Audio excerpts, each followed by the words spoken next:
Your life is an expression of your programs because 95% of your life comes from the subconscious.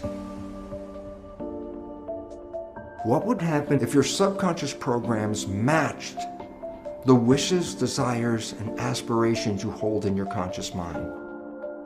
Twice a day, your brain is prepared to download information, and this is where you can reprogram your subconscious mind. The conscious mind, being creative, can learn from reading a self-help book, going to a lecture, watching a movie. The conscious mind can learn from something as simple as, aha, I just figured it out. So the conscious creative mind has many different ways of downloading information. But the two minds are not connected in the sense that if the conscious mind learns something, does it mean that the subconscious mind has learned this as well? And the answer is absolutely not. The conscious mind learns through its creative processes, but the subconscious mind learns primarily in two ways. I say, so what's different? I say, conscious mind, read a book, watch a movie, hear a lecture, it's downloaded, it already knows. Subconscious mind doesn't learn that way. The subconscious mind is a habit mind. Well, there's two ways to get programs into that subconscious mind. Number one was the way we downloaded information into the subconscious mind in the first 6 or 7 years of life, and that is this. The subconscious mind is operating at a vibrational frequency of theta, which is hypnosis. So it says, oh, yes, you can download information straight into the subconscious if your mind is in a state of hypnosis. So that's one way of acquiring a program. I said, well, the first 6 or 7 years, that's brain of a child is predominantly operating in theta hypnosis. But now you're older. Now what do? I go, well, here's an interesting fact. Twice a day, your brain goes through a period of theta vibrational activity. Twice a day, your brain is prepared to download information through hypnosis. I say, well, when does that occur? Well, remember, there are vibrational frequencies that ramp up. When you're sleeping, you're at the lowest vibrational frequency called delta. As you start to wake up, but you're not fully awake, that's twilight reverie. That's where you're just waking up and everything. You're still in a dream world. You're in the real world. You're mixing the two. That's a period called theta.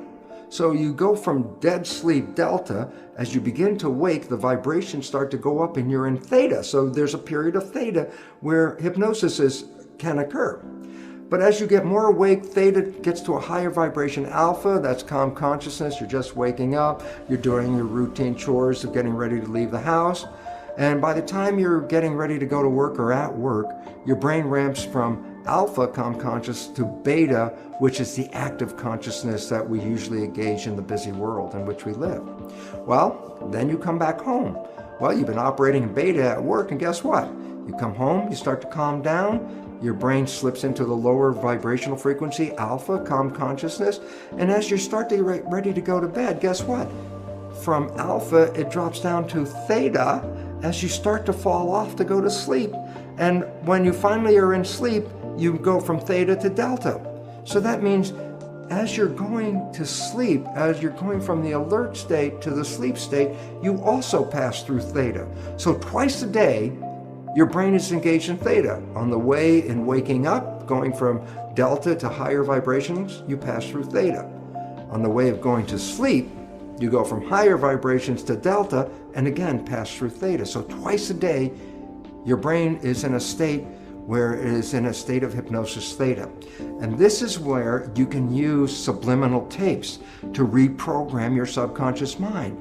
As you go to bed, if you put earphones on with subconscious programming to change whatever behaviors you want to change, as you're going to bed, those earphones on your head, as you go into theta, your alpha consciousness is now disappearing. You're in theta, and in that period of theta, which is twilight reverie, the recording of the tape is being downloaded straight into the subconscious. And that's how subliminal tapes work. So if you want to change a program, you can select a tape that will have the program that you desire to put into your mind. And every night as you go to bed, just put the earphones on and you will be in a process of self-hypnosis. Hypnosis is indeed the first way the subconscious mind learns. But after you pass 6 or 7 years of age, the subconscious mind learns in a different way, and that is called habituation. Meaning, if you repeat something and repeat it and repeat it, the subconscious mind will download it and make it a habit. So, for example, you wanted to learn the ABCs. How did you learn the ABCs? You started A, B, C, D, E, and then you couldn't remember, and then you started A, B, C, D, E, F, G, and you repeat it, and finally you get to Z. And guess what? After repeating the alphabet hundreds of times, there's a point where now it's part of the subconscious. So guess what? It's now downloaded in your mind. If I ask you to give me the sequence of the alphabet, you can simply rattle off unconsciously A through Z without even thinking about it. Why? You created a habit that downloaded the alphabet. So, after you're 6 or 7, and you want to change programming your life, a way of doing it is the conventional way, is creating a habit, repeating something on almost a religious level. Let me just make it clear. A sticky note on the refrigerator is not a habit. A sticky note on the refrigerator is more or less a wish. Every time you look at it, I wish that would be true, but that's not a habit. A habit means you have to do something and repeat it and repeat it and repeat it.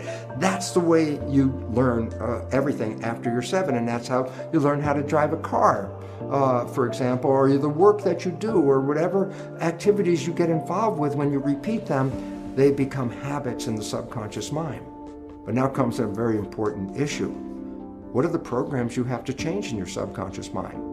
Especially important is the fact that most of these programs were introduced into you even during the last stage of pregnancy, the last trimester, in the first 6 or 7 years of your life. So I say to you, well, tell me about the programs that you learned when you were 1 year old. Tell me about the programs you learned when you were 2 years old. And you go, I don't know, I wasn't consciously aware of those things. I go, yeah, because consciousness started more around 6 or so. So I say, well, how do you know then the programs that you have? Here's the fun part of the whole thing. Science has revealed that we operate our lives 5% of the time from the conscious mind, and 95% of the time our behaviors are controlled by the programs in the subconscious mind. What does it mean? It's simple. Your life is essentially a printout of your subconscious programs. That's what you're operating 95% of the time. So you want to know what the programs are? It's very simple. Look at your life. The things that work for you and that come to you and the things that you want come to you because you have programs in the subconscious that encourage their being there. But anything you struggle with, anything you have to work hard at, anything you put an effort into, you're doing that because you're trying to overcome a program of limitation that is preventing you from going there. So all you have to do is look at your life and say, hey, what works for me works because I already have programs to support that. What I'm struggling with in life, I'm having a problem with because I have subconscious programs that do not encourage that behavior. So right away you automatically know, what behaviors do you want to change? They're the ones that you have difficulty with. Okay, how do you change them? Well, you can use self-hypnosis, the subliminal tapes. You could change them by creating new behavioral habits that you repeat every day religiously, changing the old behavior and rewriting it live every time, saying, no, don't do it that way. No, don't do it that way. Talking to yourself and saying, that's not what I want. This is what I want. And you constantly repeat this to yourself. Guess what?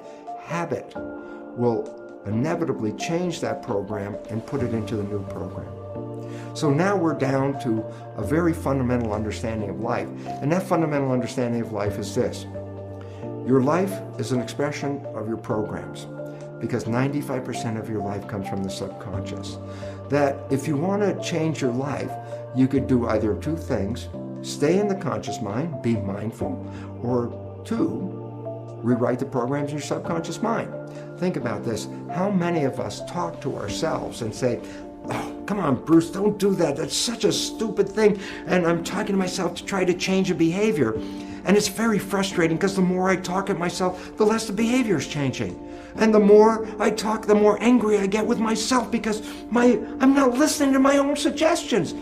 And then I ask people to stop for a moment. I say, you're talking to yourself. Who are you talking to? And you say, well, I'm talking to my subconscious mind. I go, well, there's the problem. The subconscious mind is like a tape recorder. There's nobody in there. So all of that effort to try to change the subconscious mind by talking to it is a waste of time for a very simple reason. There's nobody in there to respond to your new wishes and your new desires. You actually have to engage hypnosis, habituation, What is the consequence of rewriting it? And simple answer is this. What would be the consequence if your subconscious programs matched the wishes, desires, and aspirations you hold in your conscious mind? Thank God we can reprogram the subconscious mind.